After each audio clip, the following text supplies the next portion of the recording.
Haleluya. Yang rendah hati, apa kata firman? Tunduk. Rendah hati itu perlu yang pertama kita tujukan kepada Tuhan, yang kedua kepada sesama. Haleluya.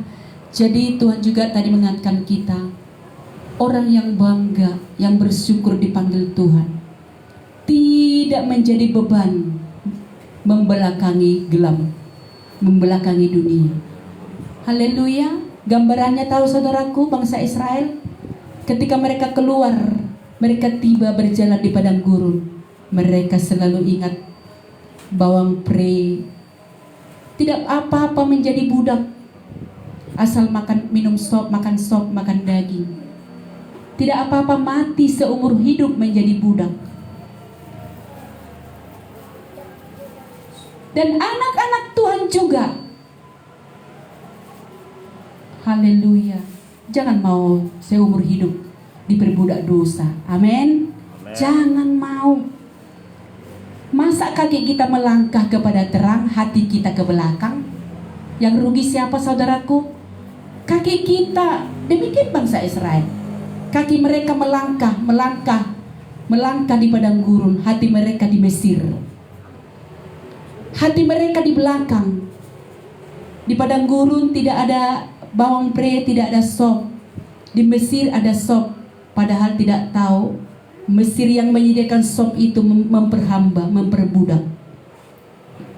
Haleluya. Kalau kita melangkah kepada Kristus, baiklah hati kita bawa kepada Kristus. Amin. Amin. Yes. Tujuannya supaya engkau tidak berat. Haleluya. Jika kaki kita melangkah kepada terang, hati kita tujukan juga kepada terang. Haleluya. Haleluya. Amin. Jadi kalau kita melangkah kepada Kristus, jangan terbayang-bayang yang di belakang. Jangan, jika datang itu usir. Jika datang hal-hal di belakang, oh di belakang enak ketawa sama kawan-kawan lama, enak ngerumpi-ngerumpi, nongkrong-nongkrong. Tidak terbaik itu bagi jiwa kita. Tidak terbaik itu. Itu terbaik bagi daging kita. Nongkrong-nongkrong, rumpi-rumpi, ketawa-tawa, ketiwi-ketiwi bersama dengan kawan-kawan dunia bukan berarti tidak perlu. Tetapi hati kita selalu fokus di situ. Kalau tidak nongkrong, macam gak hidup rasanya. Kalau nggak telepon-telepon, macam mati rasanya. Haleluya. Baiklah kita semua mari menjadi ciptaan yang baru. Haleluya. Tahu Raden Ajeng Kartini dari mana diambil filosofinya saudaraku? Apanya pepatahnya? Habis gelap terbitlah terang. Dari Alkitab saudaraku. Haleluya. Ketika saya baca di Alkitab, habis gelap terbitlah terang. Wow, luar biasa firman Tuhan. Haleluya. Selesai yang gelap, selesai hidup lama, mari hidup baru, itu artinya. Haleluya. Haleluya. Haleluya. Haleluya. Mari bangkit berdiri saudaraku. Haleluya. Saudara dan saya punya kuasa. Amin. Punya kuasa saudaraku. Haleluya. Saudara dan saya punya kuasa diberikan Tuhan. Dari mana kuasanya? Dari Roh Kudus. Membuat kita mampu menjadi orang yang berbeda. Kalau orang lain ngajak berantem, jangan dilawan. Itu artinya. Kalau orang lain, orang dunia mengajak ketawa, jangan kita ikutan. Artinya kita punya kuasa. Satu kesaksian. Dulu baru bertobat saudaraku. Baru bertobat. Saya punya kawan. Saudara kenal itu yang dulu kawan saya. Yang satu kumpulan anak gadis. Datanglah anak lajang melawak-lawak. Anak lajang bawa makanan, bawa mie goreng apa macam. Ketawa-lah kami di situ kumpul-kumpul. Saya sudah lahir baru. Hanya saya orang yang lahir baru di kumpulan itu. Oke? Salah satu dari mereka buat lelucon. Lalu saya ikut terbahak-bahak, ketawa, bahkan ketawa saya lebih besar. Saudara tahu, manusia tidak ada yang tahu. Roh Kudus tegur saya. Roh Kudus yang tidak nampak dilihat manusia. Roh Kudus itu berkata-kata, apa-apaan kau Rebeka? Kenapa engkau sama seperti mereka? Wah, tersentak saya saudaraku. Waduh, Tuhan masa ketawa saja tidak bisa. Masa ketawa-ketawa saja saya tidak bisa. Tetapi itu Tuhan yang menuntun. Ketika ada mereka bawa lelucon, kata Tuhan, jangan ikut tertawa-tertawa sama mereka. Haleluya, Tuhan yang menuntun saudaraku. Haleluya, saya tertawa-tertawa. Mereka bawa lelucon, saya ikut terbahak-bahak, bahkan mungkin terbahak-bahaknya saya lebih besar. Tuhan tegur yang orang lain tidak tahu. Di hati yang paling dalam. Mulai dari situ, ketika kawan-kawanku mulai kumpul, saya mengambil langkah. Saya mengambil langkah. Saya buat bermacam cara alasan supaya tidak ikut nongkrong bersama dengan mereka. Boleh saya hanya nongkrong ketika mereka datang, saya sapa sekitar 5 menit atau apa, lalu saya buat alasan yang inilah. Saya tetap sopan bagi mereka, tapi Tuhan tegur jangan sama seperti mereka. Haleluya. Kita punya kuasa, amin. Kuasa yang membuat kita berbeda. Katakan Kristen lahir baru berbahasa roh, punya kuasa, tetapi sama seperti dunia, tidak ada kuasa. Bohong. Itu bohong. Kuasa itu memampukan seseorang berbeda dengan dunia. Haleluya, amin. Amin. Mari bangkit dan berdiri. Ku pakai kuasa. Haleluya. Yes. Ku diberi kuasa, diberi Tuhan dulu kuasa itu kepada kita. Setiap kita dikaruniakan Tuhan hak yang sama menerima dan memakai kuasa itu. Haleluya. Yes. Haleluya. Nama Tuhan dimuliakan.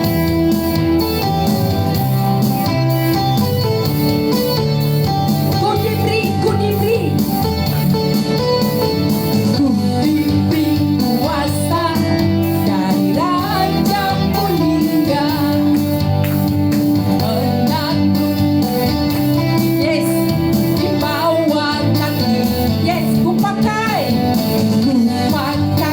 kuasa dari Raja Mulia. Bila Yesus ada bersamaku, siapa jadi lawan? Sekali lagi, ku diberi kuasa dari siapa? Untuk apa? Menaklukkanmu. Di mana? Di bawah kaki. Ku pakai dari siapa? Dari Raja Mulia. Bila Yesus ada bersamaku, siapa jadi? Dua-dua tangan kita. Sungguh besar Kau Tuhanku. Yes. Iman kepada siapa? Kau yang memberi kemenangan. Terpujilah. Dari atas sekali lagi, ku pakai, ku diberi kuasa dari Raja Mulia. Untuk apa kuasa itu? Menaklukkan musuh. Di mana? Yes. Ku pakai kuasa dari Raja Mulia. Bila Yesus ada bersama, siapa lawan kita? Tidak ada. Sungguh besar Kau Tuhanku. Perisai saudaraku. Yes. Kau yang memberi kemenangan. Ku bersorak. Terpujilah. Sekali lagi sepakat dari atas. Sekali lagi. Ku diberi kuasa dari Raja Mulia. Untuk apa? Menaklukkan. Di mana kita taklukkan? Kaki. Ku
Haleluya. Tuhan yang dimuliakan. Haleluya. Amin. Saudaraku dalam kasih Tuhan, saya boleh bersaksi sekali lagi. Untuk apa kuasa itu? Haleluya. Menginjak musuh. Bukan untuk memperkatakan kesombongan, dan juga saudara jangan mencoba saya. Ada beberapa orang yang punya ilmu ketemu dengan saya. Mereka sendiri mengakui mereka ada pegang-pegangan. Lalu mereka berkata, Ibu Rebecca tidak bisa dimantra. Haleluya.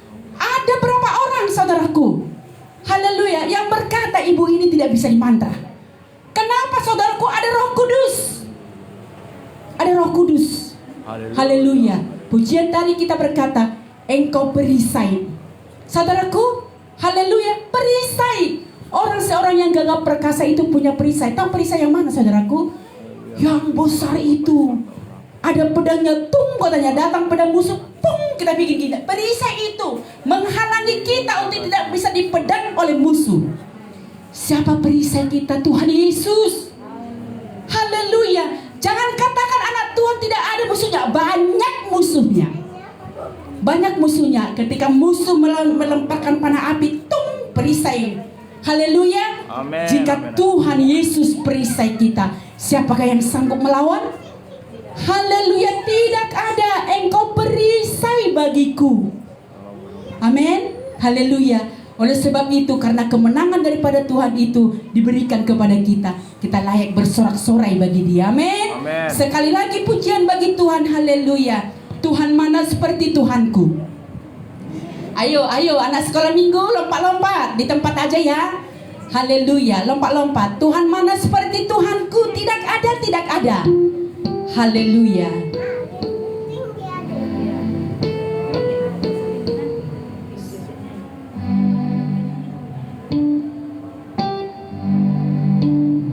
Haleluya. Anak-anak Tuhan selalu diajar berperang. Tabiat musuh, beritahu kita ya, tabiat musuh. Ketika ada targetnya di sana harus dapat. Amin. Musuh kita simbolis itu, jika targetnya saya, simbolis harus berkata harus dapat si Rebecca. Haleluya. Jika simbolis menarget saya, ayo, jika simbolis menarget salah satu saudara, simbolisnya berkata harus dapat Mak Dian. Jangan main-main, harus dapat Mak Aden, harus dapat Pak Tungkir. Itu niatnya simbolis. Harus dapat Rebecca. Lewat apa? Lewat ini nggak bisa, lewat ini nggak bisa, lewat ini nggak bisa. Haleluya, karena kita punya perisai saudaraku. Diajar berperang.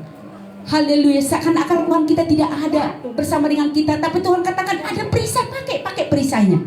Haleluya, ayo Tuhan mana seperti Tuhanku. Haleluya. Yes, Dia ajar berperang. Dia pimpinku jadi pemenang. Yes. Tuhan mana seperti Tuhan. Tuhan mana seperti tidak ada. Tuhan mana seperti Yesus. Yesusku, oh, Dia ajar. Dia ajarku. Dia pimpinku jadi pemenang.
Haleluya, silakan duduk saudaraku.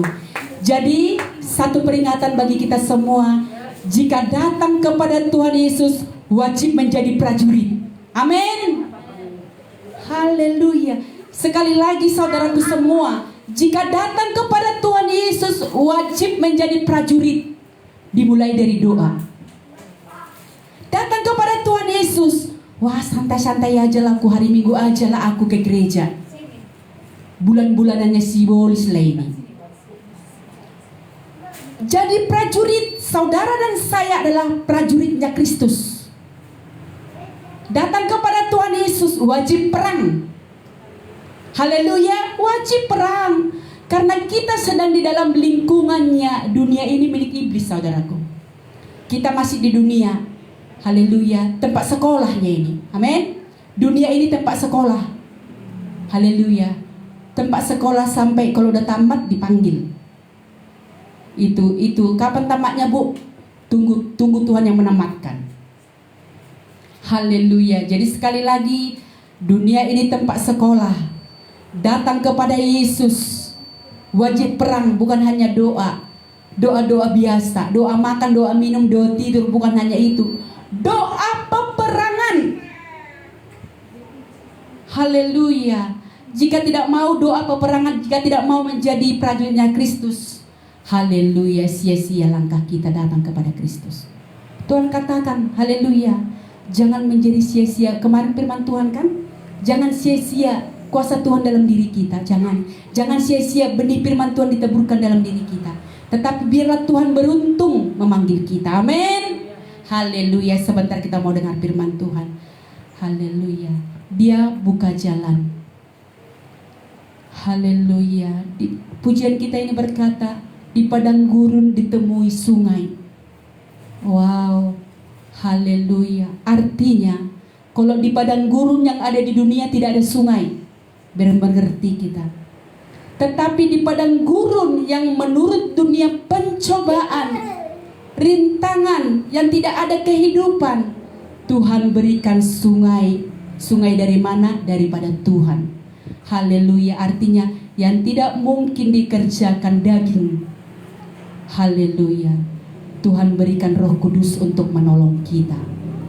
Di padang gurun, di padang belantara, kutemui sungai. Haleluya, haleluya, haleluya.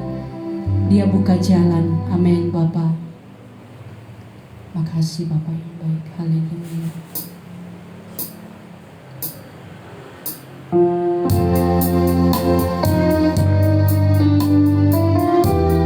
Yes, firman-Mu yang kekal, Bapak. Amin.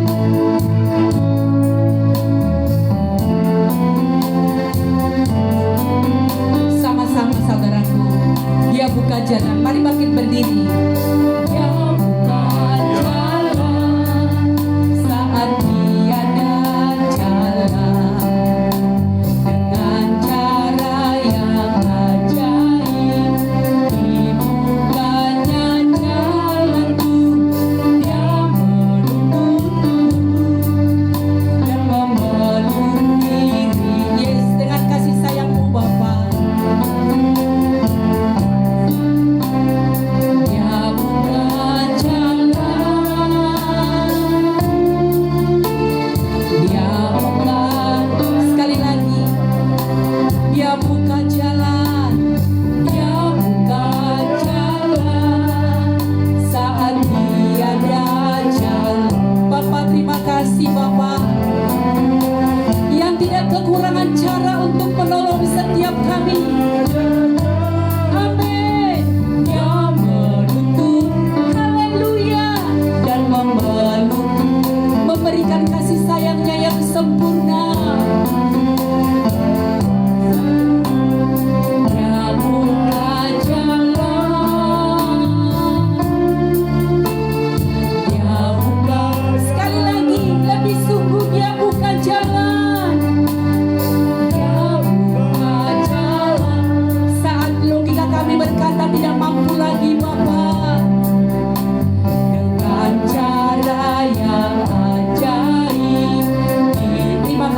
Bapa, Engkau membuka jalan kami.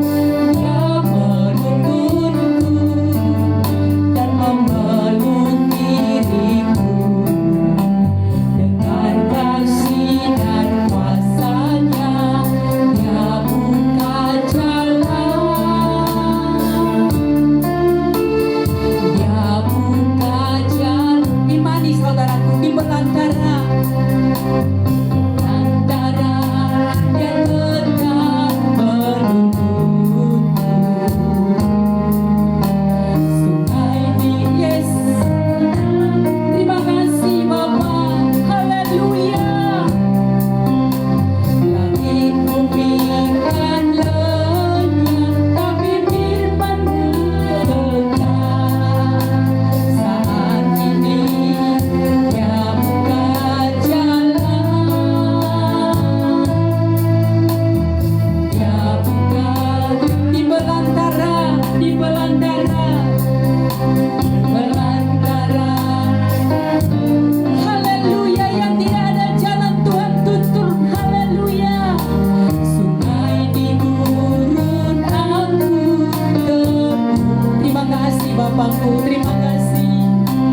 Langit bumi kan lenyap, tapi firman-Mu kekal. Saat ini di dalam kuasa-Mu itu boleh terjadi, dalam hadirat-Mu itu boleh terjadi. Dia buka dari atas sekali lagi saudaraku, Dia buka jalan, Dia buka. Kami panggil hamba-Nya. Saat tiada jalan dengan cara yang ajaib, dibukanya jalanku. Dia yes. Terima kasih buat tuntunan Tuhan. Dengan kasih sayang-Mu, dengan kasih dan kuasa-Nya, Dia buka jalan, Dia buka jalan di belantara, di belantara yang tetap menuntun. Sungai di gurun aku temui, langit bumi kan lenyap, tapi firman-Mu kekal. Saat ini Dia buka jalan, Dia buka jalan. Saat ini, saat ini, saat ini Dia buka jalan, Dia buka, Dia buka, Dia buka jalan, Dia buka jalan. Haleluya.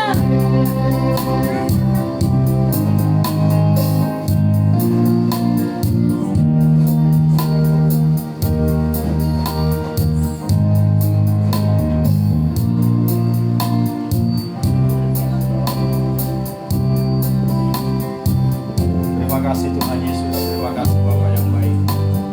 Terima kasih Bapa di sorga, kami telah memuji menyembah-Mu lewat pujian penyembahan. Kami percaya Tuhan Yesus, pujian penyembahan kami menyenangkan hati-Mu. Terima kasih Tuhan, kami percaya Engkau hadir di tengah-tengah kami. Engkau bertakhta dan pujian kami Bapa. Terima kasih Tuhan. Terima kasih Bapa, kami boleh menikmati hadirat-Mu saat ini Bapa. Terima kasih Bapa. Tuhan Yesus, sebentar Bapa kami mau mendengarkan firman-Mu. Berfirmanlah Tuhan, berfirmanlah Roh Kudus. Bukan lagi hamba-Mu, tapi Engkau sendiri Roh Kudus yang berkata-kata. Engkau yang mengambil alih Tuhan. Sehingga Bapa, firman yang disampaikan benar-benar isi hati-Mu Tuhan. Untuk membangun, menguatkan, menghibur hati. Baik yang ada di tempat ini, baik yang mendengar dengan secara online Tuhan. Urapi kami semua Tuhan, urapi kami semua Bapa. Sehingga apabila kami telah mendengar firman-Mu Bapa, kami dibaharui Tuhan. Kami semakin baik, semakin berkenan di hadapan-Mu Bapa. Terima kasih Bapa. Berkati firman-Mu lah menjadi terang bagi kami dan pelita bagi jalan kami. Terima kasih Bapa yang baik. Setiap kita yang siap menyambut firman Tuhan, sama-sama kita katakan amin. Haleluya. Haleluya. Shalom. Haleluya. Shalom, selamat Shalom. siang, selamat bertemu kembali di ibadah kita. Ya.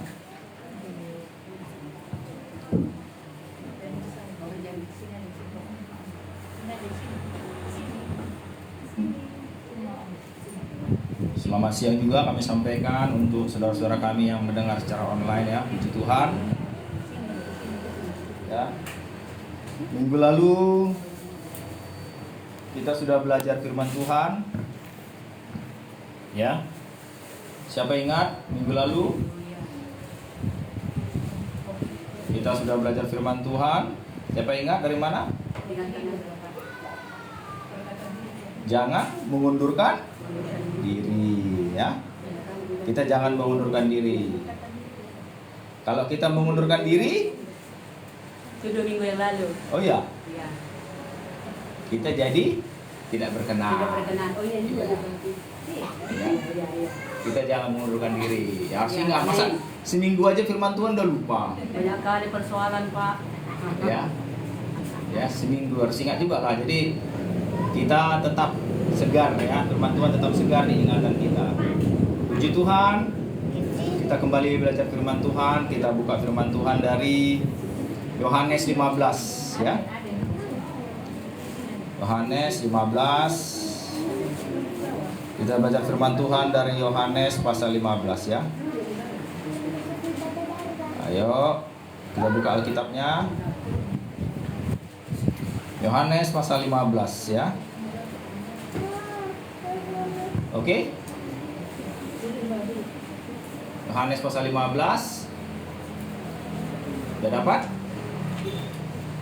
Ya. Yohanes pasal 15. Nanti kita baca dari ayat 1 sampai ayat 8 ya. Yohanes pasal 15 dari ayat 1 sampai ayat 8. Tapi kita baca aja perikopnya. Ayat 1 aja kita baca bersama-sama ya. Ayo. Kita baca ayat 1 bersama-sama. Ayo, sama-sama kita baca ayat 1 yuk. Dapat semua yuk. Kita baca ayat 1 sama-sama supaya kita ikut ambil bagian dalam firman Tuhan ini ya. 3, 2, 1. Akulah pokok anggur yang benar dan Bapakulah pengusahanya. Haleluya. Amin. Ya. Kita belajar firman Tuhan Yohanes pasal 15 ayat 1 sampai 8. Saya rasa firman ini udah sering kita dengar ya. Ya kan? Sudah sering kita dengar firman ini kan? Akulah pokok anggur yang benar dan Bapakulah pengusahanya. Siapa yang berkata di ayat ini? Tuhan Yesus. Iya, Tuhan Yesus. Ya. Yang berkata di ayat ini adalah Tuhan Yesus sendiri. Tuhan Yesus berkata, "Akulah pokok anggur yang benar dan Bapakulah pengusahanya." Ya. Dari ayat 1 ini ya. Dari ayat 1 ini kita mengerti bahwa Tuhan kita itu Tritunggal. Ya.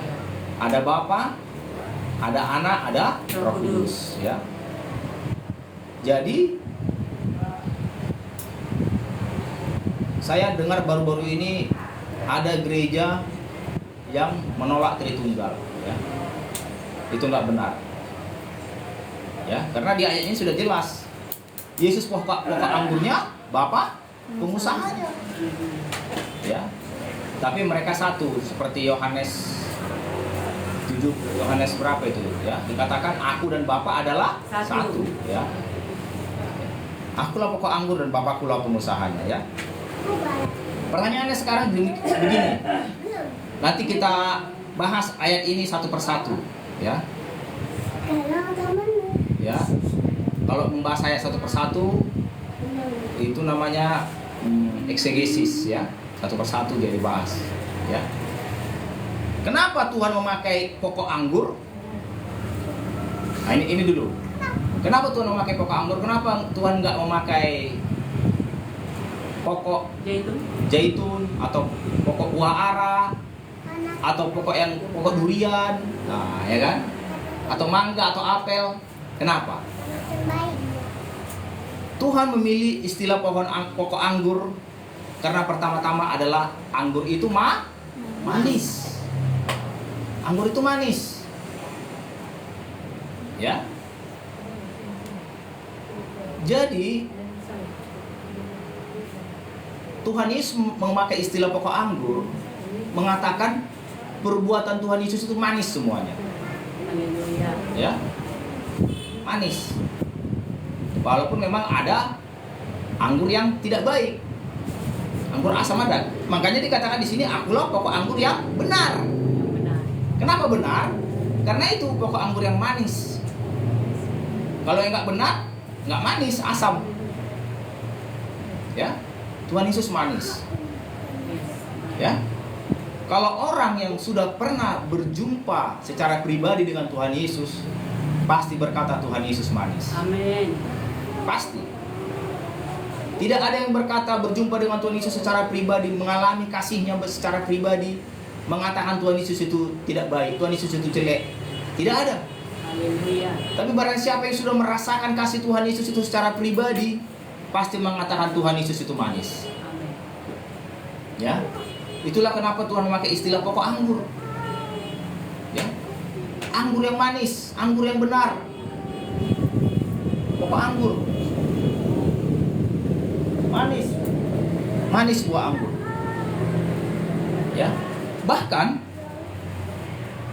ketika anggur disimpan, ya, ketika anggur diperas, disimpan, ya, semakin lama disimpan, semakin mahal harganya. Makin berkualitas. Semakin berkualitas, semakin mahal harganya.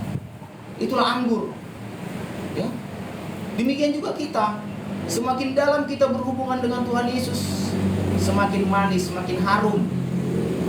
Ya, semakin mahal, semakin mulia kita. Amin. Itulah kenapa Tuhan memakai istilah akulah pokok anggur yang benar. Ya.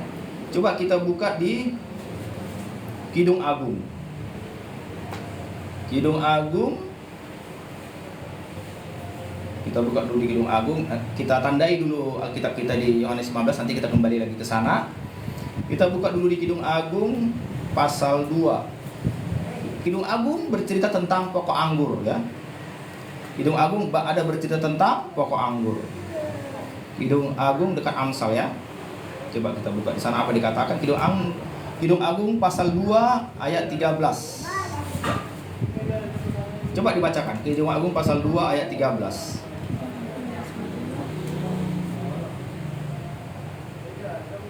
Kidung Agung pasal 2 ayat 13. 13. Demikian firman Tuhan. Ya.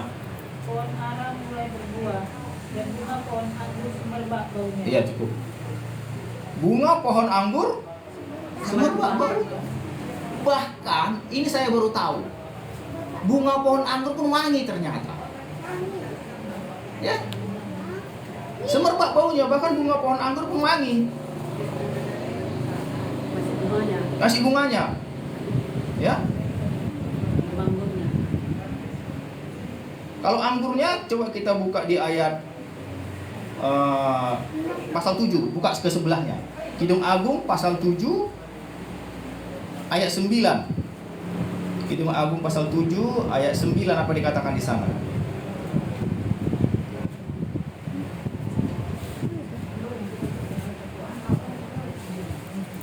Kata-kata Hidup. kamu manis bagaikan anggur. Iya, Kata-katamu. kata-kata Tuhan Yesus yang dimaksud. Amin. Ya. Kata-kata Tuhan Yesus yang dimaksud, firman-Nya. Kata-katamu manis bagaikan anggur.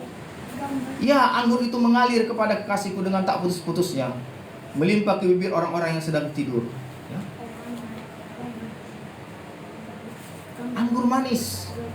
Itulah kenapa Tuhan Yesus memakai istilah pokok anggur. Tetapi pokok anggur ada dua jenis. Ada pokok anggur yang benar, ada pokok anggur yang tidak benar. Apa artinya? Ada orang-orang yang mengajarkan kebaikan. Semua agama di dunia mengajarkan kebaikan. Tapi belum tentu benar. Semua agama mengajarkan kebaikan di dunia ini. Ada yang mengajarkan cinta kasih. Ada.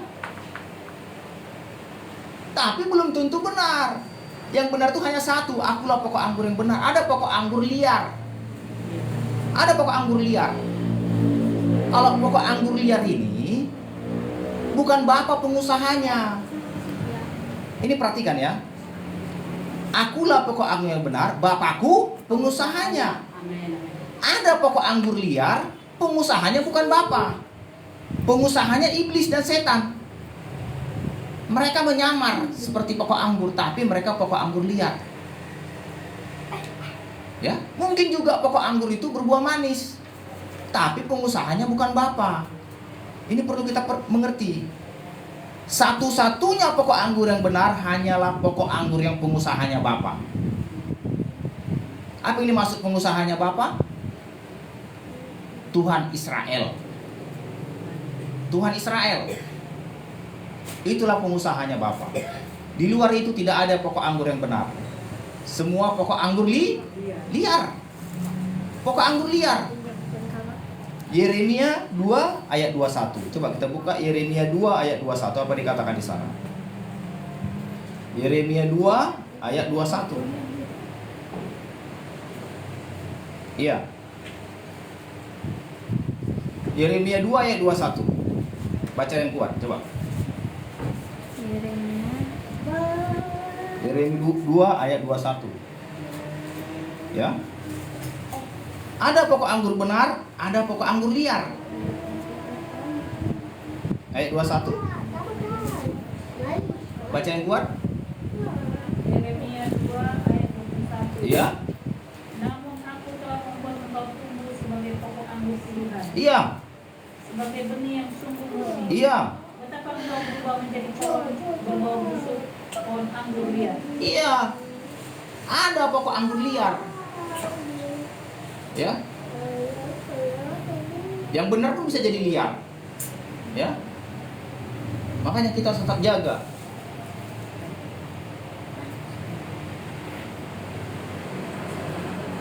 Pokok anggur yang benar hanya Bapa pengusahanya, yaitu Tuhan Israel.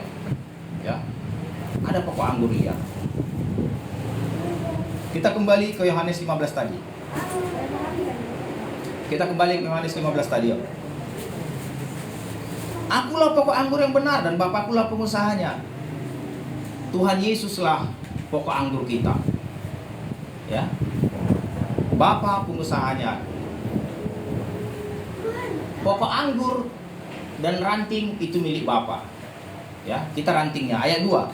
Saya baca.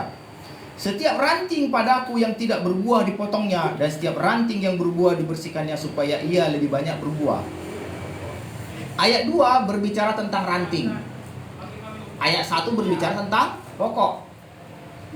Ayat 2 berbicara tentang ranting, tapi yang dimaksud ranting ini siapa? Siapa yang dimaksud dengan ranting? Jawabannya di ayat 5. Baca ayat 5. Ayat 5 baca dulu. Baca yang kuat. Ayat 5. Yohanes 15 tadi. Ayat 5-nya. Akulah pokok anggur dan kamulah ranting-rantingnya. Iya, cukup. Jelas kan? Akulah pokok anggur dan kamulah rantingnya. Ayat 2 berbicara tentang ranting. Ranting itu siapa? Kita. Nah, saya dan saudara. Kita ranting-rantingnya. Ya. Ada pokok yang ada rantingnya. Itu pohon yang mati. Ya. Pohon yang mati ada rantingnya. Rantingnya berputusan. Tapi kalau pohon yang hidup pasti ada rantingnya. Kita lah ranting-rantingnya itu. Kita lah cabang-cabangnya, ya, ranting-rantingnya. Jadi dari sini kita mengerti yang dimaksud ranting siapa? Kita. Pengikut Kristus. Pengikut Yesus. Orang yang percaya Yesus Tuhan. Itulah ranting. Jadi ayat ini hanya berbicara khusus untuk orang-orang Kristen. Ayat ini tidak berbicara untuk orang-orang dunia. Ayat ini hanya membahas untuk orang Kristen, orang yang percaya Yesus adalah Tuhan. Yesus adalah juru selamat. Bahkan menurut saya ayat ini hanya berbicara untuk orang-orang yang sudah lahir baru. Ya. Kalau orang belum lahir baru, ya, dia belum menjadi ranting. Masih di luar. Ya. Apa dikatakan? Setiap ranting padaku yang tidak berbuah dipotongnya. Dan setiap ranting yang berbuah dibersihkannya supaya lebih banyak berbuah. Ayat 2 kita perhatikan. Kalau Yesus pokok, kita ranting, Bapa pengusahanya. Berarti yang membersihkan siapa? Siapa yang membersihkan? Bapa. Bapak usahanya. Iya, Bapa yang membersihkan karena Bapa pengusahanya. Yesus pokok, ya kan? Kita ranting. Yang membersihkan siapa? Bapa, pengusahanya. Ya. Artinya apa? Artinya anak-anak Tuhan yang benar-benar anak Tuhan, yang bapaknya adalah Tuhan Israel, pasti dididik. Bersih. Pasti dididik. Ada ayat Tuhan berkata, firman Tuhan berkata, anak yang kukasihi, kuhajar. Anak Tuhan yang benar-benar anak Tuhan pasti dididik. Pasti dididik Tuhan. Ya. Anak yang kukasihi, kuhajar. Artinya kalau anak Tuhan tetap tinggal di dalam dosa, pasti Tuhan hukum. Itu makna ayat ini dibersihkan. Kalau ada kesalahan. Pasti kalau ada kesalahan pasti dihukum. Itulah kenapa banyak anak-anak Tuhan tetap menderita, tetap miskin, tetap sakit-sakitan. Kenapa? Karena anak Tuhan yang tetap bermain dosa. Ya. Banyak anak Tuhan yang tetap bermain dosa. Sudah lahir baru, sudah bertobat, tapi tetap bermain-main dosa. Tetap dihukum Tuhan. Sakit-sakitan, miskin. Ya, keluarganya berantakan. Keluarganya berantakan pasti. Karena dikatakan, Bapa akan mendidik anak yang kukasihi kuhajar. Ya. Karena dikatakan, setiap ranting padaku yang tidak berbuah dipotongnya, dan setiap ranting yang berbuah dibersihkannya supaya lebih banyak berbuah. Ya, ada didikan Tuhan di sini. Bahkan ada yang dipotong katanya. Nah, ini ngeri. Kalau dibersihkan masih mending dididik. Tapi kalau dipotong bagaimana? Ya.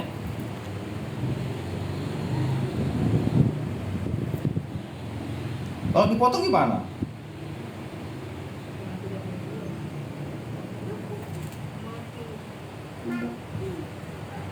Wahyu 3 ayat 11.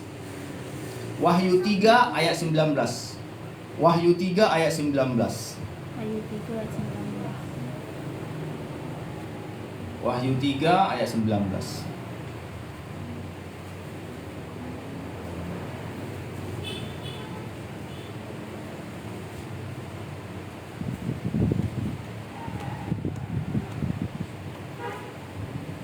Wahyu 3 ayat 19.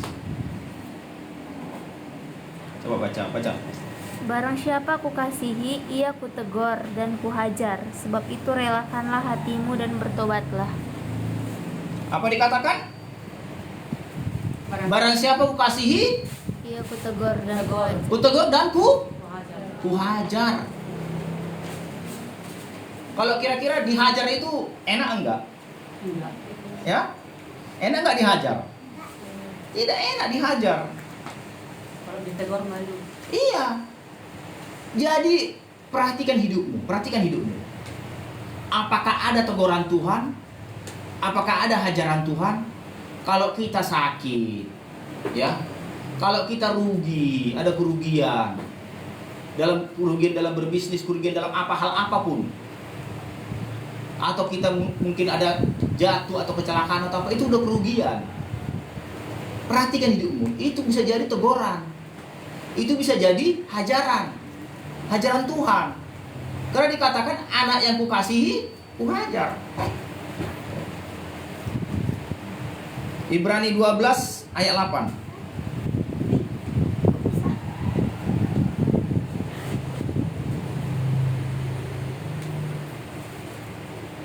Ibrani 12 ayat 7 dan 8. Ibrani 12 ayat 7 dan 8. Cepat. Supaya kita mengerti ya. Ibrani 12 ayat 7 dan 8. Ibrani 12 ayat 7 dan 8. Coba baca yang kuat. Jessica baca yang kuat, coba. Jika kamu harus menanggung ganjaran, Iya. Tuhan memperlakukan kamu seperti anak. Iya. Di manakah terdapat anak yang tidak dihajar oleh ayahnya? Iya. Di manakah ada anak yang tidak dihajar oleh ayahnya? Ayat 8. Tetapi jikalau kamu bebas dari ganjaran yang harus diderita setiap orang, maka kamu bukanlah anak, tetapi anak-anak gampang. Iya, kalau kita nggak dihajar, kita bukan anak yang dikasihi. Ya, kita anak yang dikasihi, maka dihajar. Nah, bapak kita tadi, karena bapak pengusahanya. Ya, perhatikan hidupmu. Kalau hidupmu ada teguran Tuhan, perbaiki hidupmu, tinggalkan dosa. Ya, tinggalkan dosa. Perhatikan hidupmu. Keluarga-keluarga anak-anak Tuhan berbahagia. Berbahagia. Kalau nggak berbahagia, koreksi. Koreksi. Di mana ada kekurangan, di mana ada dosa, koreksi ya. Kita kembali ke Yohanes 15 tadi. Yohanes 15 tadi. Ayo kita kembali ke Yohanes 15 tadi. Sekarang kita di ayat berapa kita sekarang? Di ayat 3 ya. Kita sekarang di ayat 3, ayo. Ayat 3 dikatakan apa? Kamu memang sudah bersih karena firman yang telah kukatakan kepadamu.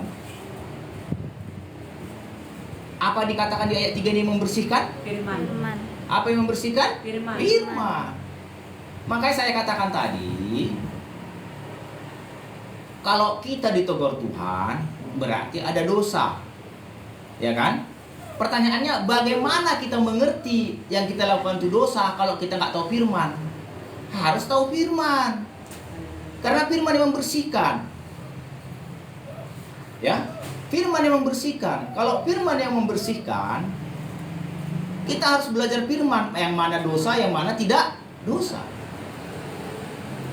Dosa-dosa yang sekarang dianggap apa dikatakan? Wajar. Dianggap wajar. Ya. Bahkan orang Kristen pun sudah menganggap itu wajar. Tapi bagi Tuhan tidak. Kenapa? Tuhan tidak pernah berubah. Dahulu, sekarang, sampai selama-lamanya. Kalau dahulu itu dosa, sekarang tetap dosa, nggak berubah. Nggak berubah, nggak ada dahulu dosa tiba-tiba sekarang nggak dosa, nggak ada. Ya. Tapi kalau namanya budaya, dulu itu dosa, sekarang nggak dosa, itu budaya. Ya, itu culture namanya. Tapi kalau firman Tuhan tidak berubah. Aku dahulu dan sampai selama-lamanya tetap sama. Ya. Apa sekarang dosa-dosa yang dianggap umum? Saya sampaikan beberapa aja ya. Dosa yang dianggap umum sekarang itu, yang tidak dianggap dosa lagi apa? Merokok. Ya. Banyak orang Kristen sekarang ke gereja merokok. Ya. Pulang dari gereja merokok. Itu dosa. Ya. Jangan beranggapan orang yang merokok ke sorga, tidak. Seperti ayat 2 tadi dikatakan, akan dipotong rantingnya. Ya, jangan. Rokok itu dosa. Apalagi yang dianggap zaman sekarang wajar? Berpakaian yang tidak sopan. Sekarang banyak gereja, ya, tidak pernah menegur jemaatnya yang berpakaian minim. Tidak pernah menegur. Membiarkan. Jadi apa? Jadi kita menjadi bahan ejekan sama orang-orang apa? Tetangga sebelah. Jadi ejekan. Mereka beribadah ke tempat ibadahnya berpakaian yang begitu tertutup. Apa istilahnya itu? Memakai gamis. Mereka memakai gamis. Dari kepala sampai ke bawah tertutup pakai gamis. Datanglah orang Kristen ke rumah ibadahnya berpakaian minim, berpakai rok mini. Ya. Ini yang salah siapa ini yang salah? Orangnya apa firmannya? Budayanya, Pak. Ya. Budayanya. Tidak ada. Ya. Tidak ada firman Tuhan yang berubah. Kalau dulu berkata berpakaian harus sopan, sekarang juga berpakaian harus sopan. Saya lihat ada gereja-gereja besar, gereja-gereja kaya, semua jemaatnya bermobil, tapi turun dari mobil, roknya semua mini semua roknya. Ada lagi yang berani berpakaian Kensi. Di sininya berlobang, berlobang di bahunya di sini, berlobang, ya, berlobang, dilubangi semua, ya. Saya pun nggak mengerti kenapa mesti dilubangi. Ya. Iya itulah. Mereka anggap itu nggak dosa, tapi di hadapan Tuhan itu dosa. Ya, di hadapan Tuhan itu dosa. Itu yang kedua. Yang ketiga apa? Yang dianggap wajar sekarang. Dosa gosip. Gosip. Gampang sekali bergosip. Kalau di gereja, siapa digosipi? Gembalanya digosipi. Para pelayan-pelayan digosipi. Lihatlah gembala kita itu, lihatlah pendeta itu, digosipi. Pendeta pun sama-sama pendeta menggosipi jemaatnya. Ya. Gembala pun sama, ada yang menggosipi jemaatnya. Lihatlah jemaat Pusianu. Banyaknya uangnya, tapi gak pernah dikasih aku katanya. Ada gitu. Ya, menggosip. Ya. Hati-hati dengan gosip. Apa itu gosip? Apa itu gosip? Coba. Gosip membicarakan kejelekan orang. Ya, perhatikan baik. Gosip itu membicarakan kejelekan orang. Kalau kau bicarakan kesuksesan orang, itu bukan gosip. Oh, lihatlah anak si anu ya, udah jadi jenderal. Itu bukan gosip. Lihat anak si anu ya, sudah jadi PNS. Oh, lihat si anu ya, mobilnya sudah 5, rumahnya banyak. Itu bukan gosip. Bukan, itu membicarakan kesuksesan orang. Artinya orang tambah diberkati. Supaya ditiru. Tapi kalau kau bicarakan yang jelek-jelek, lihatlah si anu. Oh, udah tambah istrinya, ya kan? Ya. Itu gosip. Jangan bicarakan yang jelek, bicarakan yang baik. Lihatlah si anu, ya, sudah jadi anggota DPR. Oh, hebat, ya. Kenapa? Karena sifat manusia, perhatikan ya, perhatikan baik. Sifat manusia iri dan dengki. Iri dengki itu sudah tertanam di dalam hati manusia sejak lahir. Semenjak jatuh dalam dosa dari si Adam, iri dan dengki sudah masuk. Ya. Jadi kalau orang membicarakan kesuksesan orang, benci. Ada iri dan dengki. Tetangganya beli kulkas, dia kedinginan. Ya. Dia kedinginan, panas dingin dia, tetangganya beli kulkas, kan gitu. Nggak boleh. Iri dan dengki itu menimbulkan gosip. Tapi kalau kau bicarakan yang baik, oh lihat si anu ya, rumah tangganya baik, anak-anaknya baik, ya, itu menjadi motivasi sama kita. Oh, bagaimana caranya ya? Kok bisa keluarganya baik, harmonis? Apa yang dibuatnya? Oh, mereka rajin beribadah. Puji Tuhan, mereka rajin beribadah. Oh, kalau gitu saya mau rajin beribadah juga, biar rumah tangga saya baik. Kan begitu. Kenapa anaknya bisa lulus PNS? Oh, anaknya rajin belajar, ada ikut les, ikut ini. Ya kita ikuti, jadi motivasi. Orang tua. Iya. Ya, bicarakan yang baik, jangan bicarakan yang jelek. Itulah gosip. Apalagi dosa-dosa yang wajar. Perhatikan baik, mata zina. Kenapa saya katakan mata zina ini dosa yang paling umum akhir zaman ini? Karena sosial media. Sosial media kita di internet, HP, semua menunjukkan hal-hal zina. Perselingkuhan. Perjinahan semua di dalam.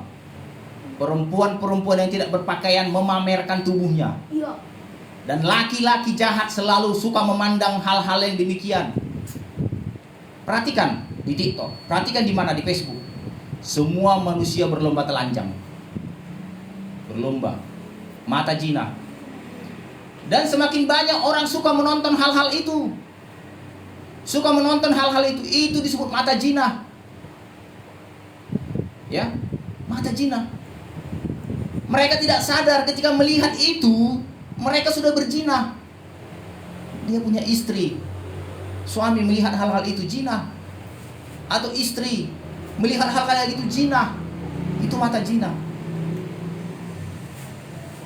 Di dalam gereja pun itu terjadi. Bagaimana itu terjadi di dalam gereja? Anak gadis suka melihat suami orang. Suami orang suka melihat anak gadis. Ya, bahkan gembala suka melihat anak gadis dalam jemaatnya. Ya, di dalam satu gereja, katakanlah gereja yang besar, ada banyak saling menyukai di dalam, padahal punya pasangan masing-masing. Ini terjadi Cuma dalam pikiran. dalam pikiran. Kenapa itu bisa terjadi? Itu karena mata zina. Ya, itu mata zina. Firman Tuhan berkata, Matius 5 ayat 28. Ya. Jika kamu melihat perempuan dan menginginkannya dalam hatimu, kamu sudah berzina dengan dia di dalam hatinya. Sehingga ayat selanjutnya apa dikatakan? Kalau matamu menyesatkan engkau, maka Cungkil. cungkilah.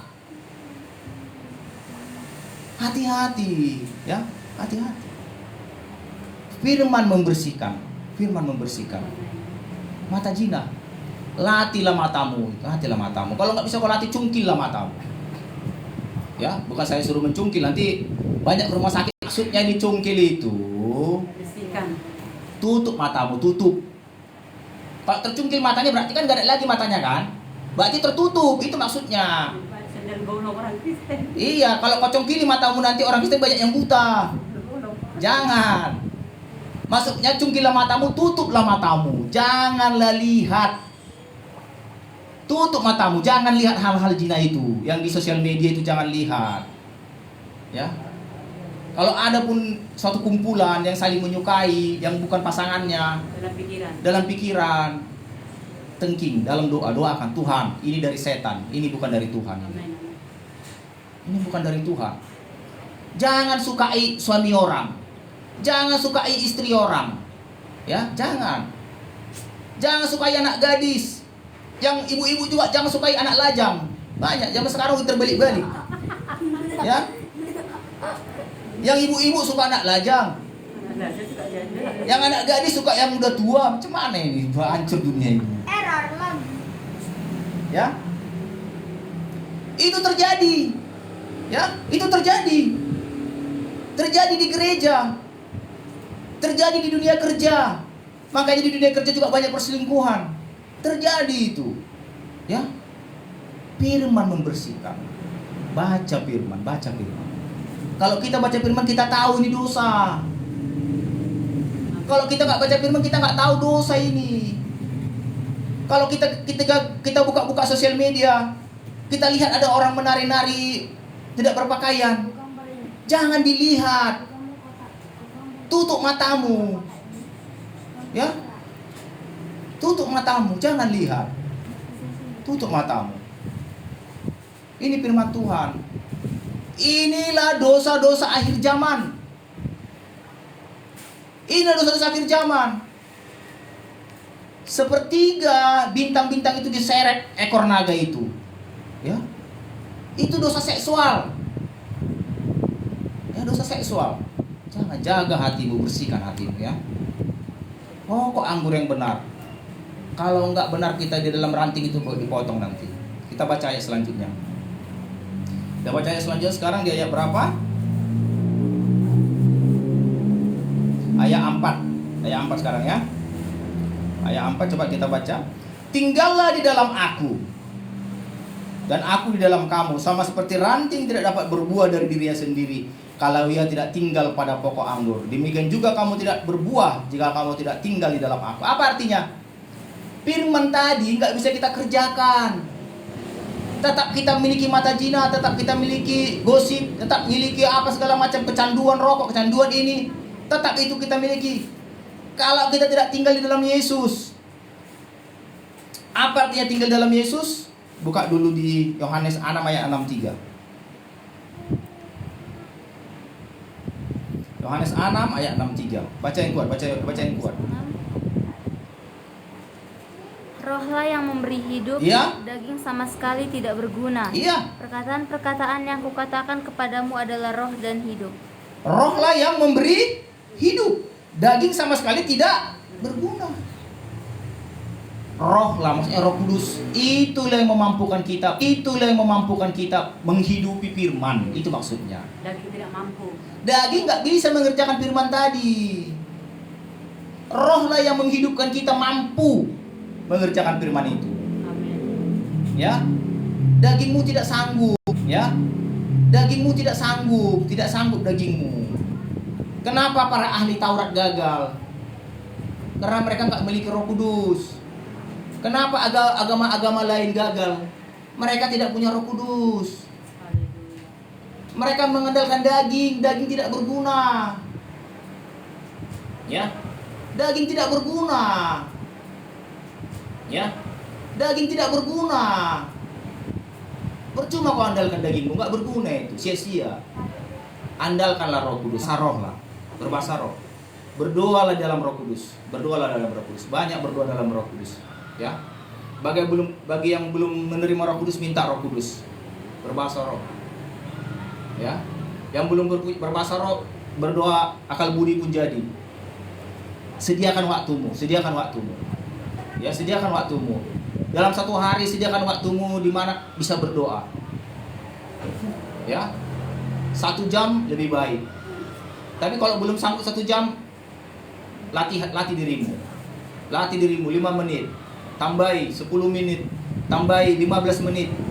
Ya, sampai akhir 1 jam. Karena firman Tuhan berkata, tidak sanggup kamu berjaga-jaga dengan aku 1 jam saja. Ya. Kita baca ayat selanjutnya. Kita kembali ke ayat tadi. Di ayat berapa sekarang? Ayat 5 ya. Ayat 4 tadi apa katanya? Rohlah yang memberi hidup. Daging sama sekali Tidak berguna. Jadi kalau kita tinggal dalam Bapa, tinggal dalam Roh Kudus supaya kita berbuah. Kalau nggak tinggal dalam Roh Kudus nggak berbuah kita, itu maksudnya ya. Di ayat 4 itu. Sekarang kita di ayat 5. Akulah pokok anggur dan kamulah ranting-rantingnya. Ya, itu benar. Ulangi lagi ya. Barang siapa tinggal dalam aku dan aku dalam dia, ia berbuah banyak. Sebab di luar aku, kamu tidak dapat berbuat apa-apa. Di luar aku, kamu tidak dapat berbuat apa-apa. Bisa nggak ranting berbuah kalau lepas dari pokoknya? Tidak. Bisa nggak? Tidak bisa. Bisa nggak ikan hidup di luar dari air? Tidak. Bisa nggak? Tidak. Tidak bisa. Bisa nggak tanaman hidup dilepaskan dari tanah? Bisa nggak? Tidak. Tidak bisa. Kalau ikan mau hidup, kayak mana mau ke sorga? Nggak bisa ke sorga. Bisa lakukan aja. Nggak bisa lakukan firman. Ya, tinggallah dalam Roh Kudus, tinggallah dalam firman, baru bisa kita ke sorga. Sebab di luar firman dan Roh Kudus kita tidak bisa berbuat apa-apa. Ya, ikan nggak bisa hidup di luar air, pasti mati. Tumbuhan pun tidak bisa hidup. Yang ini udah diisi. Udah. Tumbuhan pun tidak bisa hidup. Ya, kalau di luar tanah nggak bisa.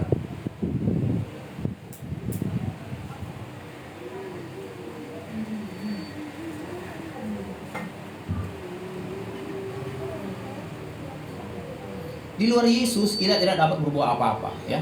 Di luar Yesus tidak dapat berbuat apa-apa.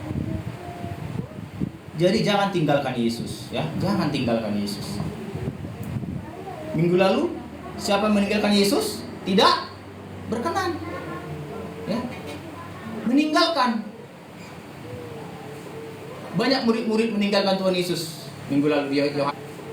Banyak murid-murid meninggalkan Tuhan Yesus. Minggu lalu dia Yohanes 6 kan? Karena firman yang keras. Karena firman yang keras. Banyak murid-murid meninggalkan. Tapi di Ibrani dikatakan, kalau ia meninggalkan, kalau dia murtad, maka aku tidak berkenan. Jangan tinggalkan Yesus. Jangan tinggalkan Yesus. Jangan tinggalkan Roh Kudus, jangan tinggalkan firman. Karena apa? Di luar firman dan Roh Kudus, kita tidak dapat berbuat apa-apa, ya. Kalau Tuhan Yesus itu penuh kasih, tidak mau menghukum, ya. Banyak orang salah paham. Tuhan itu kasih, nggak mau menghukumi dia. Padahal firman Tuhan tadi katakan, anak yang kukasih, kuhajar. Di mana ada bapak yang tidak pernah menghajar anaknya, katanya. Ya. Tuhan Yesus itu kasih. Dia juga menghukum. Kita perhatikan, kita baca ayat ini, ayat 8-9. 2 Tesalonika 1.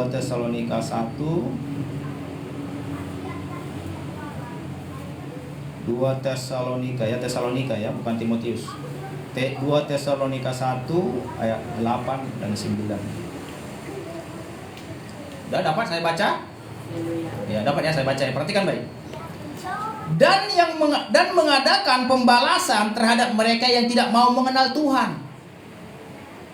Orang-orang yang tidak mau mengenal Tuhan. Orang-orang yang tidak mau mengenal Allah, orang-orang yang tidak mau belajar firman, orang-orang yang tidak mau mengenal juru selamat. Dan tidak mentaati Injil Yesus, tidak mentaati firman, tidak taat Injil, tidak taat firman Tuhan kita. Ayat 9, kemana mereka ditaruh? Mereka ini akan menjalani hukuman kebinasaan. Jadi jangan bilang orang yang gak taat firman ke surga. Enggak. Orang yang gak taat Injil, dikatakan di sini mereka akan menjalani hukuman kebinasaan. Sampai kapan? Sampai selama-lamanya. Dijauhkan. Jadi jangan bilang kalau nggak taat firman bisa ke surga, enggak. Ya. Hukuman kebinasaan selama-lamanya dijauhkan dari hadirat Tuhan. Kalau dijauhkan dari hadirat Tuhan berarti bukan di surga. Di surga itu tempat hadirat. Ya, di dalam Tuhan Yesus. Selanjutnya, firman-Ku tinggal di dalam kamu. Perhatikan baik ayat ini. Ini menarik. Kenapa saya katakan perhatikan baik? Firman Tuhan Yesus sudah tinggal, ya. Kalau permintaan kita sesuai firman, pasti diberikan. Kita nggak meminta lagi sesuai hawa nafsu, ya. Banyak orang Kristen meminta sesuai hawa nafsu, ya. Banyak orang meminta sesuai hawa nafsunya. Kenapa orang Kristen tidak mendengar, tidak dijawab doanya? Karena orang Kristen berdoa menuruti hawa nafsunya. Ya, menuruti hawa nafsunya. Tapi kalau kita berdoa sesuai firman, pasti akan kita terima. Karena ayat ini berkata begini. Jikalau kamu tinggal dalam aku dan firman-Ku tinggal di dalam kamu. Firman Tuhan ini sudah di hati kita. Yang kita minta sesuai firman. Karena permintaan datang dari hati. Kalau permintaan kita dari firman, apa yang kita minta pertama? Pertobatan jiwa-jiwa. Keselamatan jiwa-jiwa. Mendoakan orang-orang yang kita kasihi. Bahkan mendoakan orang-orang yang menyakiti kita. Karena firman Tuhan berkata kasihilah musuhmu. Kalau firman berkata kasihilah musuhmu, kan begini. Firman berkata kasihilah musuhmu. Firman itu ada di dalam hati kita, kasihilah musuhmu. Maka kita berdoa, doa kita tadi mendoakan musuh kita. Sampai sini mengerti ya? Paham kan? Kenapa kita bisa berdoa mengasihi musuh? Karena firman tadi sudah tinggal di dalam hati kita. Tuhan, Si anu menyakiti hatiku Tuhan, si anu menghina, mengejek, memfitnah aku Tuhan. Tuhan, aku mohon padamu Tuhan, matikanlah dia. Nah, ya kan kayak gitu kan? Kayak gitu yang benar. Tidak. Enggak. Tidak sesuai firman. Tidak sesuai firman. Tapi ada anak Tuhan yang berdua gitu, ada. Ada yang Tuhan berdua kayak gitu anak Tuhan. Tuhan, si anu sudah menyakiti aku, mengejek aku, memfitnah aku, bahkan merugikan aku, utangnya nggak dibayar. Tuhan, tolonglah Tuhan, matikanlah dia Tuhan, matikanlah anaknya, buatlah rugi usahanya gitu. Bukan begitu, itu nggak sesuai firman. Firman berkata kasihilah musuhmu. Ketika firman kasihilah musuh itu ada di dalam hati kita dan kita berdoa sesuai firman yang tadi, karena firman tadi sudah tinggal dalam hati kita, doa kita mengasihi musuh Bapa di sorga. Seperti doa Stefanus. Bapa, mereka tidak tahu apa yang mereka perbuat. Ampunilah mereka. Janganlah timpakan dosa ini kepada mereka. Itulah doa Stefanus. Kenapa itu bisa muncul doa itu? Karena firman itu sudah ada dalam hati Stefanus. Ya. Ketika firman sudah ada dalam hatimu, doamu semua yang manis didengar Tuhan. Doamu semua yang baik didengar Tuhan. Pasti kamu akan menerimanya. Doakan orang-orang yang menyakitimu. Doakan. Doakan orang-orang yang menyakitimu. Doakan yang baik, pasti kamu akan menerimanya. Doa. Ya. Tuhan mengasihi semua orang. Tuhan menunggu pertobatan semua orang. Tuhan menunggu pertobatan semua orang. Tuhan panjang sabar. Ya. Tuhan panjang sabar. Tuhan menunggu pertobatan orang. Ya. Karena kita orang-orang yang penuh kasih, orang-orang yang berkata lemah lembut, orang-orang yang rendah hati, dipermuliakan Tuhan. Lihatlah si anu benar-benar bertuhan yang benar, perbuatannya nyata, Bapa dipermuliakan. Terpujilah Tuhan, terpujilah Tuhan. Tuhan dipermuliakan, Bapa dipermuliakan ya. Mintalah apa saja. Firman Tuhan berkata, aku datang supaya kamu hidup dalam segala kelimpahan. Tuhan tidak mau kita miskin, jangan salah. Tuhan tidak mau kita sakit-sakitan, tidak mau. Ya, tidak mau. Tuhan mau kita sehat-sehat. Tuhan mau kita kelimpahan. Tuhan mau kita kaya. Tapi biarlah firman itu dulu tinggal dalam hatimu. Baru mintalah apa saja. Mintalah kelimpahan. Dilimpahi kesehatan, dilimpahi kekayaan, dilimpahi keharmonisan, dilimpahi damai sejahtera.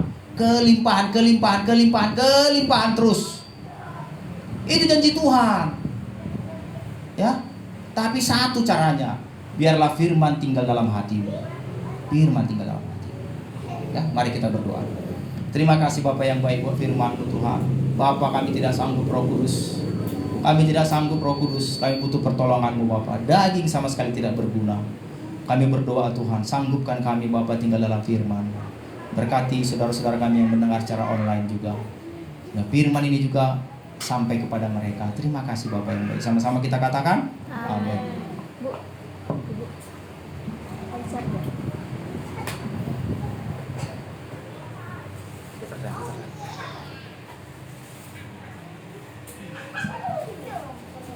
Haleluya. Shalom untuk kita semua.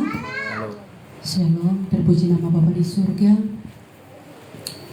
Luar biasa firman mengoreksi. Haleluya.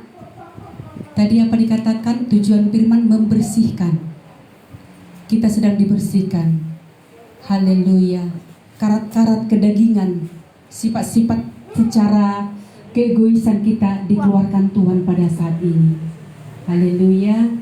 Jadi kalau saya bersaksi dulu, tadi ada banyak dibilang hamba Tuhan tadi, bahwasannya dosa-dosa di akhir zaman ini banyak ya, udah banyak tadi saya sampai saking ada banyaknya. Tapi dua hal yang boleh saya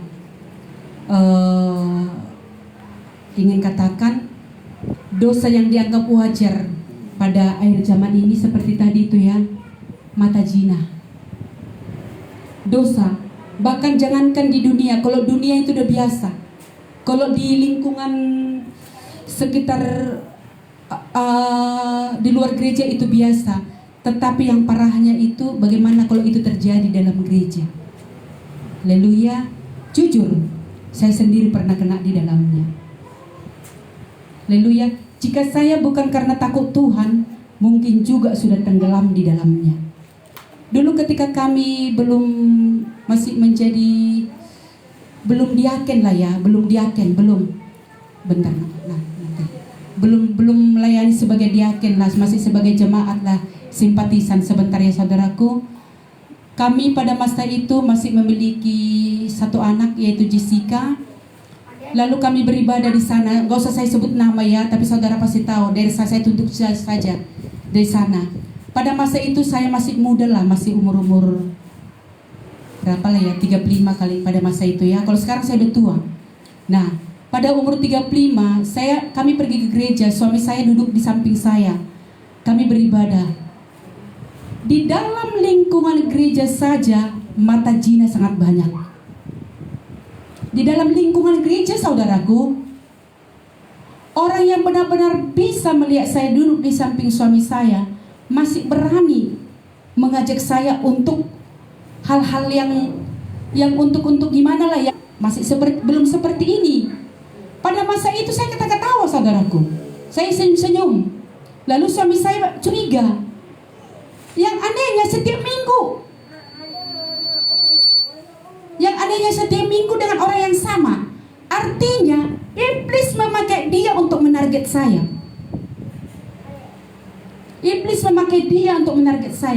Lalu suamiku, saya melihat saya grogi-grogi, agak gimana-gimana. Lalu suami saya melihat, suami saya nggak marah saudaraku. Suami saya nggak marah, karena kenapa? Suami saya percaya ada firman di dalam hati saya, ada Roh Kudus. Nanti Roh Kudus yang menegur dia. Cuman suami saya bilang seperti ini, kok senyum-senyum kok Ma?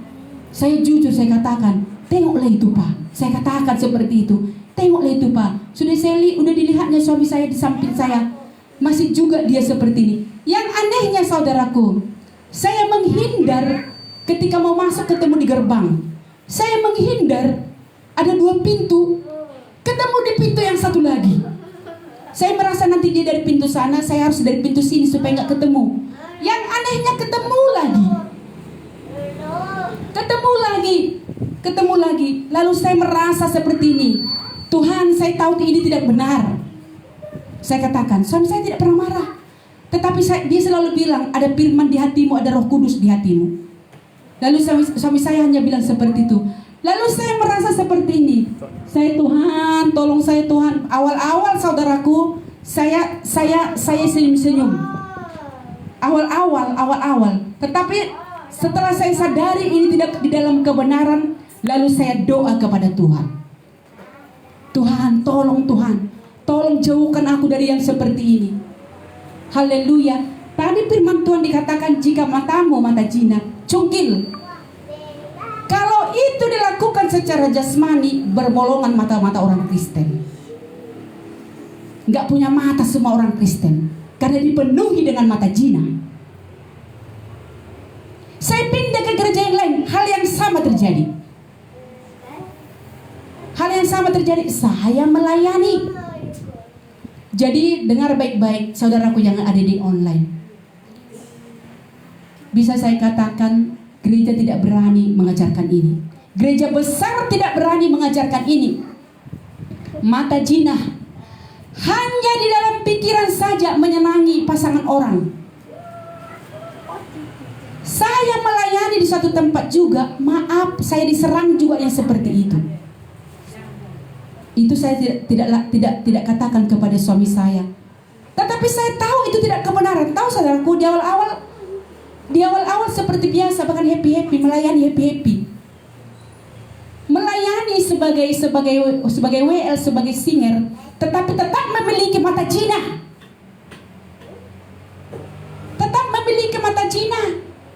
Yang parahnya, kalau jemaat itu yang dipakai setan untuk menyerang saya tidak datang, urapannya beda. Urapan apakah yang sedang terjadi? Urapan siapa coba saudaraku? Padahal tadi melayani Tuhan, urapan si bodis. Jadi jangan heran melihat orang Kristen getar-getar berdoa, ngangkat tangan berdoa, disuruh mengampuni tidak mampu. Jangan heran, paling kuat doanya. Kuasa siapa? Pertanyaan, jawab sendiri. Mata zina. Saya doa di gereja yang berbeda, saudaraku, 2 kali saya diserang. Saya doa kepada Tuhan, Tuhan tolong, Tuhan jauhkan. Saya tahu ini tidak di dalam kebenaran. Saya sebagai pelayan Tuhan tetapi memiliki mata zina. Sebenarnya saya bukan penjina, saudaraku, tetapi saya diserang setan dengan memakai suatu oknum. Haleluya, saudaraku. Hanya di dalam pikiran saja. Maaf, tidak pernah janji-janjian, tidak pernah ketemu-ketemuan, tetapi kalau ketemu seru-seruan dalam pikiran. Haleluya. Haleluya. Saya yakin gereja yang besar tidak berani mengajarkan ini. Firman Tuhan katakan tadi, jika matamu berzina, cungkil. Kalau ini dilakukan, tidak punya mata orang Kristen. Artinya cungkil itu matikan keinginan matamu tadi. Itu artinya, saudaraku. Matikan keinginan. Saya doa jujur, lewat Facebook juga saya diserang. Jam 4 pagi suami orang menghubungi saya. Saya doa, apa yang bisa saya perbuat, saudaraku? Saya tahu Roh Kudus mengingatkan, engkau sedang diserang. Karena Tuhan mau memakai seseorang, mau memberkati seseorang, dipakailah alat iblis supaya berkat itu gagal dengan banyak cara. Haleluya. Ketika lewat Facebook juga saya diserang. Haleluya. Ketika di pelayanan nyata juga saya serang. Saya hanya pakai kuasa doa di hadapan Tuhan. Tuhan tolong saya, lepaskan saya dari hal ini. Jujur, saudaraku, saya pernah berapa kali bersaksi di Facebook. Ketika saya doa, saudaraku, haleluya, laki-laki menawarkan uang. Laki-laki menawarkan ketemu belanja-belanja. Hah? Pariban, lagi di mana kau? Aku lagi di konter ini loh. Sekalian ku isi pulsamu ya. Toing, kalau perempuan yang mata duitan tadi, toing, biar ku isi cepet. Gratis loh, pulsa cepet. Secara kedagingan saya mulai oyong. Toeng, toeng, toeng, kata dagingku. Hah? Tetapi saya kembali sadar. Oh tidak, pulsaku sedang banyak. Pariban, kau di mana? Mau ku transfer uang? Nanti kalau aku ke Medan, kawannya aku belanja-belanja ya. Istri orang dengan suami orang, saudaraku, yang tidak pernah ketemu, hanya ketemu dengan media sosial. Wow, datang iblisnya, tahu kelemahan perempuan ini belanja-belanja. Nanti kawannya aku ya, belanja-belanja aku nanti mau apa? Mau turun ke Medan. Kawani aku ya. Kalau nggak takut Tuhan, ada banyak alasan yang aku buat kepada suamiku. Pak, aku sebentar cari pesanan di luar sana. Tetapi saya tahu itu tidak di dalam kebenaran. Saya hanya doa kepada Tuhan, Tuhan tolong aku Tuhan. Aku tahu tidak dalam kebenaran. Tiba-tiba saudaraku, entah bagaimana caranya, orangnya raib entah kemana. Sampai hari ini akunnya gak terpakai. Hanya dengan doa. Makanya jangan andalkan kekuatanmu. Kalau kekuatanmu, aku gak mau, kujauhkanlah dia. Datang si polis, oh targetnya si Anu, harus dapat. Targetnya contohnya si Jessica harus dapat, harus jatuh imannya. Seperti itu saudaraku. Haleluya. Ada banyak tadi. Oke saudaraku, salah satunya tadi mengampuni. Benar saudaraku, haleluya. Ini pengajaran yang tinggi, mengampuni. Haleluya. Kalaupun mungkin kita dari mulut tidak terlalu berani minta maaf, ya karena kita juga masih manusia hidup dalam daging, tetapi tetaplah doakan. Orang-orang yang menjauhimu, orang-orang yang membulimu, yang memfitnahmu, bahkan yang menyerang engkau lewat WA, lewat apa macam segala, doakan. Saya pernah bersaksi diserang lewat apapun, saya hanya katakan haleluya. Selesai permasalahan. Amin. Selesai. Coba kalau aku balas, apa kau bilang? Kau tahu siapa aku? Aku ini siapamu? Kalau aku katakan seperti itu, panjang urusannya. Haleluya. Tetapi ketika saya mau tunduk kepada firman, orang-orang yang coba dipakai setan untuk menjatuhkan, saya hanya katakan haleluya, selesai. Oke saudaraku, haleluya, supaya dijawab Tuhan doa kita. Apa tadi itu? Bapa itu penguasanya. Dibersihkan lewat apa? Lewat firman saudaraku. Haleluya, lewat firman kita semua dibersihkan. Haleluya, saya juga dibersihkan. Saking dibersihkannya aku, hampir-hampir yang aku dengar firman Tuhan itu. Waduh, firman-Mu Tuhan. Seperti itu. Oke saudaraku, kita sama-sama dibersihkan, amin. Amin. Haleluya. Jadi tidak ada pun seorang berkata, oh Ibu Rebecca hebat, mampu. Tidak, saya tidak mampu. Semalam juga saya masih dicungkil-cungkil gedanginganku ini. Dicungkil-cungkil gedanginganku ini, supaya aku tidak sesuai firman. Haleluya. Saya katakan kepada Tuhan, aduh, masih bergerak rupanya kau ya. Masih gerak-gerak rupanya kau keinginan daging yang ingin macam-macam ya. Seperti itu. Oke saudaraku, Tuhan Yesus memberkati kita. Sama-samalah kita melakukan firman. Biarlah berhasil firman Tuhan itu. Berbuahlah firman Tuhan itu. Terima kasih buat saudara kami yang duduk di sini. Terima kasih buat saudara kami yang di online. Sama-samalah kita ya. Sama-samalah kita menghasilkan buah yang manis. Amin. Anggur yang manis tadi katanya. Haleluya. Semakin lama anggur disimpan, haleluya, semakin mahal nilainya. Semakin lama kita merenungkan firman, tenggelam dalam hadirat Tuhan, semakin kita dipermuliakan Tuhan. Amin. Haleluya. Shalom. Kami tutup saudaraku live-nya. Lain kali kita bertemu kembali. Tuhan Yesus memberkati. Haleluya. Amin.